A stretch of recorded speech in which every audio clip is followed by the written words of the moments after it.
Kasi nung pandemic, nawalan kasi during pandemic, construction worker ako. Tapos nawalan ako ng trabaho dahil sa pandemic. Siguro ako nag-start magtinda. Ang tinda ko dati hindi pa ganyan. Sigarilyo, soft drinks, marami na mirinda. Tapos meron akong friend na chef cook naman siya. Tigaloto siya. Tapos nawalan siya ng trabaho dahil sa pandemic. Siya nagsabi sa akin na bakit hindi natin lagyan yung tindahan mo ng pagkain para mas madagdagan yung income mo. So siya bahala sa pagluto. Tapos yun, nag-start kami kasi nung time na may ipon na ako. Tapos doon ko natutunan itong pagtitinda ko ngayon ng Paris at saka pagluto sa mga ganyang klase. Pwede mo naman yung una mong location. Saan yun? Ang location ko dito sa labas, doon lang sa may tulay. Nadaanan mo yan siguro. Ilira lang nito, dulo lang, una ng silip, may tulay doon. Kalsada lang ako dati. Dito sa pisto ko ngayon, bago lang ako, wala pa akong 2 buwan dito. Kasi bawal na talaga sa labas yung pagtitinda. Pinataya talaga ako ng cleaning operation. Mabuti na lang, may nakausap ko dito na pinapasok ako dito sa loob. Kaya nandito na ako ngayon. Salamat naman ako dahil pumasok ako dito sa lugar na ito. Nandiyan pa naman customer ko at lalong dumami pa ako sa So bali, nung nasa labas ka nagtitinda, talagang dinubog siya. Tingin mo bakit siya dinubog at kailan siya banda dinubog? Siguro dahil doon sa price, tapos doon pa naman yung lasa, talagang pangmasa talaga yung tinda ko. Affordable talaga kung nagtitipid ka, nagtatrabaho ka at nagpapudget ka lang, good choice talaga yung Diwata Paris. Kasi lahat dito na-funderize na. Layo lang, layo. Nandun ka sa labas, hindi may pila mo. Marami na din, pero mas lalo pang dumami. Nandito lang. Marami na akong pinipilahan na din ako doon. Pero mas lalo pang dumami ngayon. Yun nga eh. Kangat ko muna ha. Kami naman na mag-clearing operation. Saglit lang po, tatapusin lang po namin ang interview po. Wala po muna pepesto sa likod. Pakiusap lang po. Please naman. Sarili ka kayo, wala sarili ka.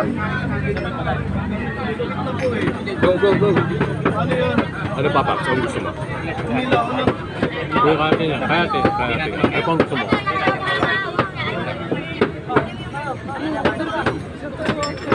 Okay na? Wala, kulit niyo. Kulit ko siya. Okay, saan ako mag-move forward? Hindi narinig kasi nagkakaroon ako sa... Yung pinipilahan ka na ba dati? Tayo nagtapos. Ito nagtapos. Saan mo gusto ako mag-move forward?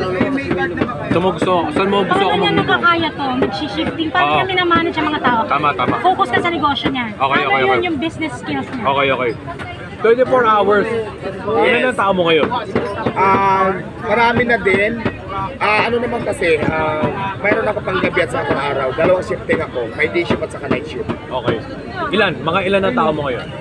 Marami kasi station by station dito. Iba yung cashier, iba yung nagbibigay dyan pag nagbayad ka, iba yung nagchat-chat, iba yung nagbibigay ulit dyan sa mga nagbayad na, iba yung sa kanin, iba yung sa sabaw, iba yung sa soft drinks, iba yung nagdidigpit, iba yung nagtatanggal ng mga plastic sa mangkok, iba yung nagluluto ng sabaw, iba yung nagluluto ng kanin, iba yung nagpuprito ng fried chicken, iba yung nag-iihaw, iba yung naglilitson kawali. So lahat.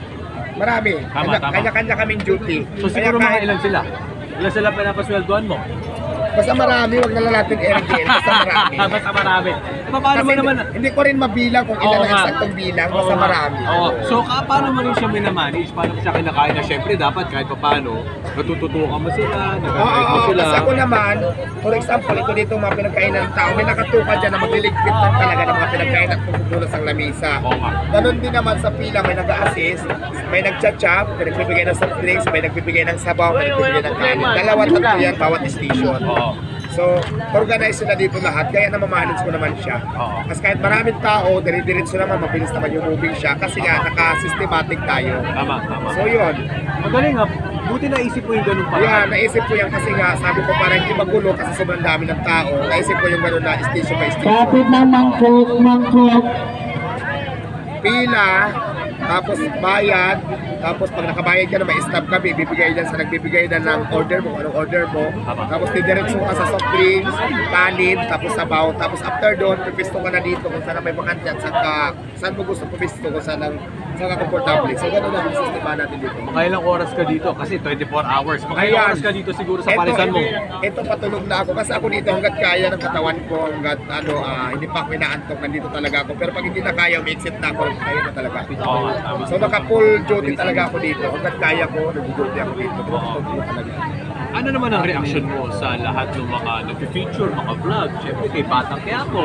Alam mo, nagpapasalamat ako sa mga exposure ko kasi isa din yan sa mga nakakatulong para lumakas ang tindahan ko, lalo na sa mga vlogger. Yung mga exposure natin sa social media. So, yun. Pasalamat ako dahil doon, nakikilala yung tindahan ko, kaya yung iba na challenge para punta ako kahit malayo pang lugar na nila ako. Yung mga gumaya na ba? Marami na. Okay lang naman yun. Ako naman kasi sinasabi ko kahit sino pang gumaya, kahit tabi-tabi pa tayo. Customer choice yan eh. Kung saan ang gusto ng customer kumain, hindi natin sila pwedeng diktahan kasi pera nila yan, sila magbabayad. Sport naman ako lumaban. Tama naman yun. Tsaka dapat patas lang. Patas ako lumaban. Tsaka tapat. O, kung saan nila gusto, hindi naman natin sila pwedeng pilitin kung saan nila gusto kumain kasi sila mag-decision sa sarili nila, sila magbabayad eh. So okay lang yun. Walang problema doon.